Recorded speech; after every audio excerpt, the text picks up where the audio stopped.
In today's news, CAMSEL charged with unlawful possession of explosives in Tortola. Appeal filed just 2 days after with 3 key areas listed. Plans aimed at boosting BVI'S tourism product. TURNBULL, 4-year wait for Bruce Bay bathroom facility is unacceptable. Broader mission to beautify the Virgin Islands territory-wide.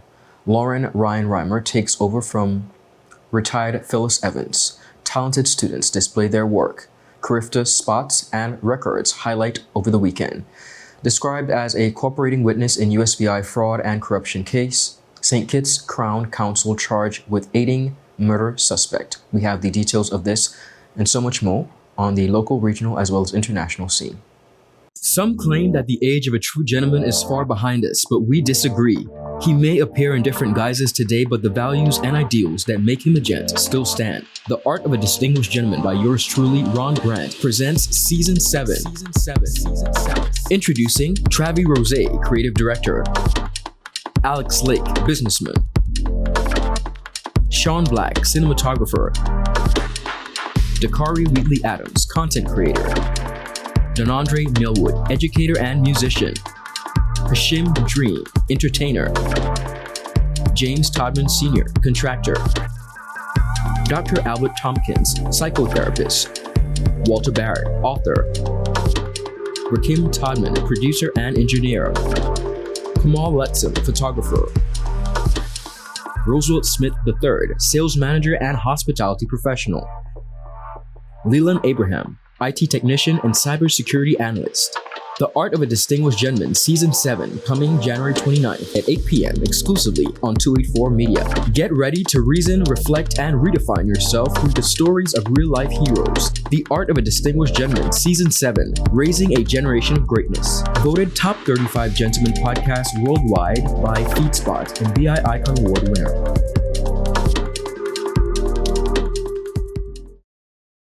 Hello everyone and welcome to this edition of 284 News. It is Monday, January 27th, 2025. I'm Ron Grant, bringing you the very latest out of Tortola in the Virgin Islands. A happy Monday's wish to each and every one of you. Thank you so much for joining us.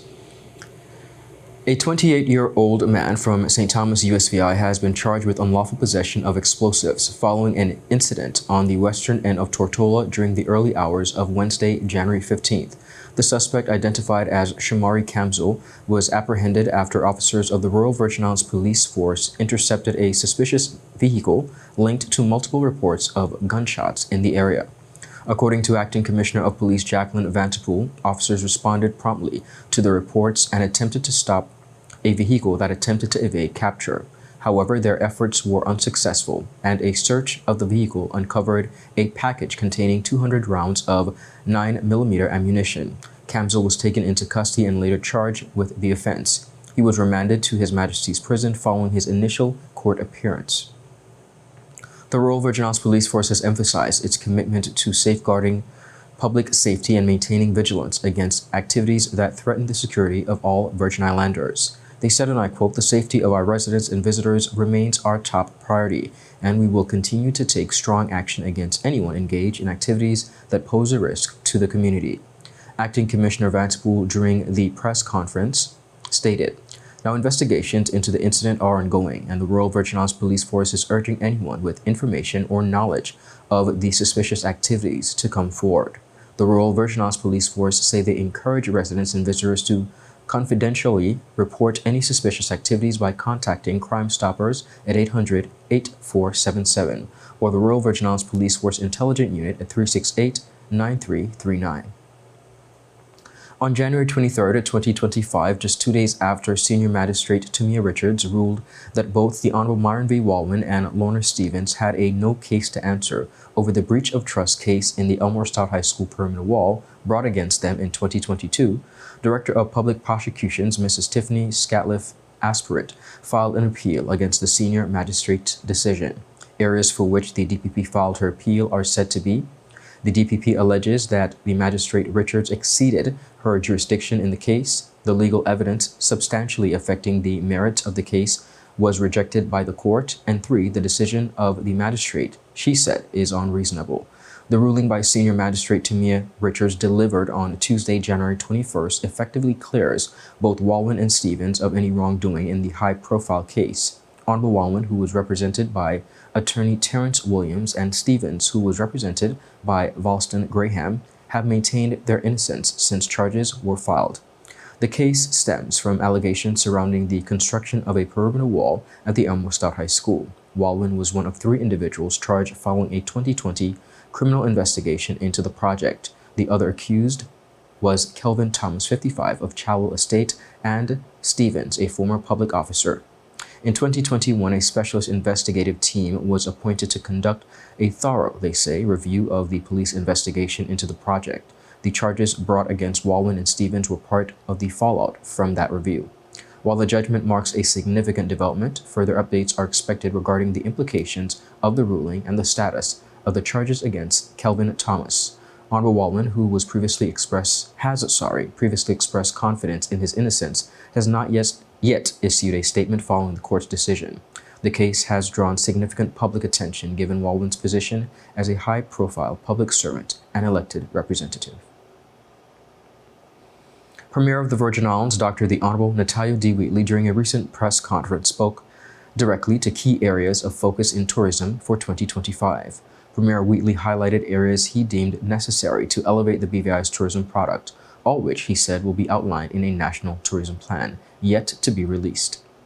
We have to have a very urgent meeting as it pertains to how we ensure that one sector doesn't negatively impact another sector. Okay, and we've had some conversations about the challenges of overcrowding. And I know, this week we're going to have quite a number of cruise passengers in the territory. I should say to you, of course, cruise tourism is an important part of our economy. You have hundreds of taxi drivers, vendors, on beaches, various businesses which depend on the business. Of course, the Port Authority also is doing very well financially because of that $15 head tax that comes in, for that over 760,000 passengers, which amounts to quite a bit of money. But we also know that it can negatively impact the experience if not managed properly. So this year, I want to pull all stakeholders together so we can put forward some solutions to make sure that we properly distribute the tourists, that we don't negatively impact any of our beaches because they've gone past their carrying capacity, and all of the other things. He spoke on the importance of developing a robust cultural tourism product, which allows the territory to showcase the BVI's cultural heritage in a unique way. Another urgent priority has to do with culture and tourism. The same cruise passengers we're speaking about and overnight guests. We want to be able to upgrade our offerings and improve our product. And part of what we want to strengthen is getting our cultural product up to par. And that just means, cultivating an experience that's accessible to both cruise passengers and to overnight guests. Last priority, of course, has to do with ensuring that we are, perhaps let me give 4 priorities instead of 3. We have transportation that we want to improve into the Virgin Islands. So we want to get that West End Ferry Terminal going. And we also want to be able to make a selection of, decide first of all of how we're going to finance our airport development, and then identify a developer who will do that for us. A common concern has been the cleanliness of the territory. Premier Wheatley vowed that the beautification of the territory's capital will be addressed through a special campaign under the Junior Minister of Tourism, the Honorable Luce Hodge-Smith. Beautification is also a priority for us. We have our Junior Minister for Culture and Tourism. She's going to be leading a beautification effort to ensure that we keep the Virgin Islands clean and pristine. There are other things because, of course, tourism is so important to the lifeblood of our economy. There are many other priorities. But in developing a national policy, those will come out, and also the plan. Up next, viewers, we have more on the local as well as regional scene. We'll be right back after a quick commercial break. Orange alert! Orange alert! Fire is spreading across the BVI. The fastest, most reliable, and affordable fiber internet service is here for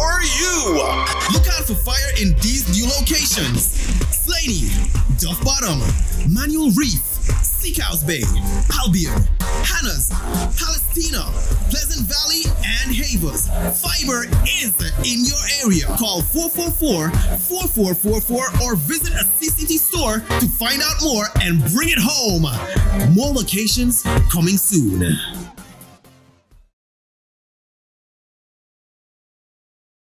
Just give me my service. Yeah. Just give me my service.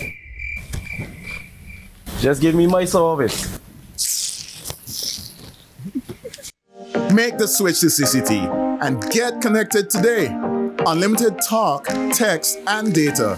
Visit any CCT store or call us at 444-4444. CCT, Life Unlimited. Welcome back, everyone, and thank you all for sticking with us. Moving right along, 2nd District Representative the Honorable Melvin Mitch Turnbull has expressed frustration over the prolonged delay of a public bathroom facility in Bruce Bay, a project that began in 2021 and remains incomplete in 2025.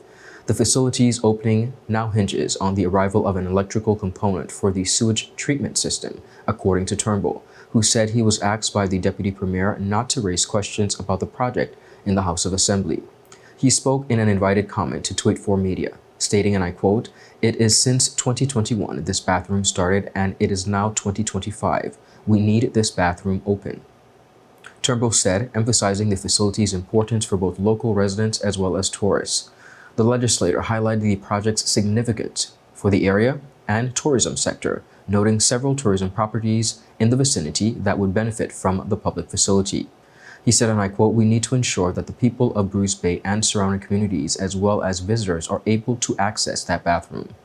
The 4-year delay of what appears to be a straightforward project, with Public Works project that is, was a point of contention during the 2023 general elections, as it raised questions about the project management and accountability in the territory's infrastructural development. The facility, as of last week, was locked and access hindered by several overgrown bushes. Stay tuned for another update on this matter as Tweet 4 Media makes another visit to the facility this week. A beautification project under the leadership of Territorial At-Large Representative the Honorable Lorna Smith OBE, titled Roots to Resilience, began over the weekend in East End. The initiative marks the beginning of a broader mission to beautify the Virgin Islands territory wider, while instilling a sense of national pride. Smith has on many occasions spoke on the state of the territory and her extreme disappointment in how it is kept or lack thereof. On Saturday and Sunday, a mixture of sweeping and painting took place through the East End area. Now, on both days, the campaign ran from 8 a.m. to 1 p.m. and included a wide cross-section of community involvement, particularly students from across the Virgin Islands seeking community service hours. Phase 1 consisted of the priming of walls in East End along the roadside approaching the Beef Island Bridge. The project is expected to continue throughout the week to include the coloring of the primed walls and introducing murals that are to celebrate the Virgin Islands' vibrant culture. All residents of the Virgin Islands, particularly those in the East End area, are being encouraged to participate and contribute to making the BVI one we can all be proud of. The Honorable Lorna Smith and Program Coordinator Mrs. Brenda Letsom-Tai spoke on the initiative on location. One, go. We're happily exhausted. I'm very pleased with what I'm seeing. The transformation has started. It has. And tomorrow, when we continue, barring rain, this area is going to be perfected. We can all be very proud of BVI. And I'm very grateful for all the people who turned out for today. And it's all been organized through my sergeant here, Mrs. Brenda Tai. So Brenda, you can say more about who we got. And today was phenomenal. We had students from the Elmer South High School. We had students from the community, Willard Whitley Primary School. Yes, the primary school students came out and represented well. We had representation from Rotary Club of Tortola, and we had representation from Rotaract. Of course, yes. And Rotary of Road Town. Yes. We had representation from AWOL, from who I call my influencers. They showed up, they showed out. We have the transformation, as Honorable Smith says, is already spectacular. The difference between what it was before and what it looks like now, and that is just the primer coat. So tomorrow when we put on the finishing touch, I can't wait to see it all. I know, and I want to keep encouraging people in other areas, in other districts, to do your thing and just paint, clean up, just do what needs to be done so that all of us in the BVI can be proud of our country. Yes, and we will continue. As long as the weather permits, we will do as much as we can on this first instance, today and tomorrow, and then we will set another date to continue our work progress through the Eastern Long Look area. But every single community in the Virgin Islands will see us. And as Honorable Smith says, don't wait for us to come. You start, and we will continue what you've started. Our aim is the beautification of the entire Virgin Islands. Remember, beauty is by nature, but clean is by choice. By choice, indeed. The Virgin Islands has welcomed Mrs. LOREN RYAN-RYMER as the newly appointed Registrar of Interest following the retirement of former Registrar Miss PHYLLIS Evans. Mrs. RYAN-RYMER brings a wealth of experience to the role, having served for over 25 years in the public service, including a notable tenure as Human Resources Manager within the Royal Virgin Islands Police Force. In welcoming Mrs. RYAN-RYMER, His Excellency Governor Daniel Proust commended Ms. Evans for her impressive contributions during her career and highlighted the significance of Mrs. RYAN-RYMER's appointment. He said, and I quote, "Mrs. RYAN-RYMER's appointment comes at a pivotal time as we work to advance the systems that contribute to the effective administration of the legislation that guides the registration of interests. As an experienced and qualified professional, I am confident that she will be able to lead well in this capacity," Governor Proust stated. Now, viewers, as Registrar, Mrs. RYAN-RYMER will oversee the documentation of financial interests and liabilities of elected members of the House of Assembly and specified officers in accordance with the Public Service Management Act. She will also serve as clerk to the Standing Select Committee in the House of Assembly, ensuring legislative compliance and transparency. Speaking on her new role, Mrs. RYAN-RYMER expressed her gratitude and commitment. In her capacity as Registrar, she aims, she says, to ensure the Register of Interest remains accurate, accessible, and efficiently managed in alignment with governing legislation. Her appointment marks a forward step in strengthening the systems that support transparency and accountability within the Virgin Islands public service. Up next, viewers, we have much more stories, some from the region. We'll be right back after a quick commercial break. Start the year off with more speed, more downloading, more savings, and more fire. CCT Fire Fiber Internet gives you the speed you need to keep the whole family connected. Packages starting at $119 with speeds from 300 megabytes per second, super fast, unlimited downloads, even more reliable connectivity, plus free live streaming TV for the family to enjoy. Sign up for the absolute best fiber internet service in the BVI, CCT Fire, and pay no installation fee. Plus, get CCT Live TV for free. You deserve more. Get more with CCT. Life Unlimited. Hello, and welcome to today's episode of Pop the Balloon or Find the Connection. Let's meet our first contender, ladies. Okay, Joey, so do you have any toxic traits? I'm very restrictive. I don't give more time. What you get is what you get. I don't like to give unlimited time. That's it. Okay, can you tell us why you popped your balloon? That's a little too restricted for me. Thank you for coming. Okay, ladies, so let's meet our second contender. Sorry, excuse me. Why did you pop a balloon? I could give you minutes, data, unlimited call, overseas call, fiber. What else you need? My friend used to date you. You are scam. She used to be for everything and more. Nothing to offer. Okay, ladies, let's welcome our last contender. You look nice. Can you tell us your name? Thank you. My name is Christian Charles Thomas. They call me C Sweetie. What do you have to offer these ladies? Well, security, trust, unlimited time, and a pretty fast. Okay, so do you have any deal breakers? Nah, but here's my number. 444-4444. Y tú, vida ilimitada. Okay, guys, so no pop balloons. For a fast, reliable, and secure connection for your personal or business life, call us at 444-4444 or visit any of our CCT stores and we'll get you connected with the perfect match for you. Welcome back, everyone, and thank you all for sticking with us. The Elmore Stout High School recently concluded an exhibition presented by Creative Waves BVI, providing an avenue to display the talents of budding artists attending the institution. Art teacher Daviana Basilio Piera guided Tweet4 Media through the event. I am Miss Basilio. I'm an art teacher of Elmore Stout High School, the visual art departments, and I am one of the curators of Fragments of Reality.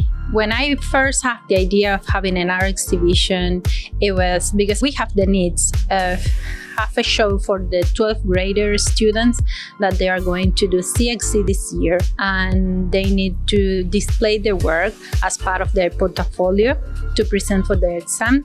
And I was looking around to find a place to display my students' work. So I tried to find people to help me, and I got the help from Creative Wave. Sophia Stanton helped me a lot to go around, and she was the one who found this place.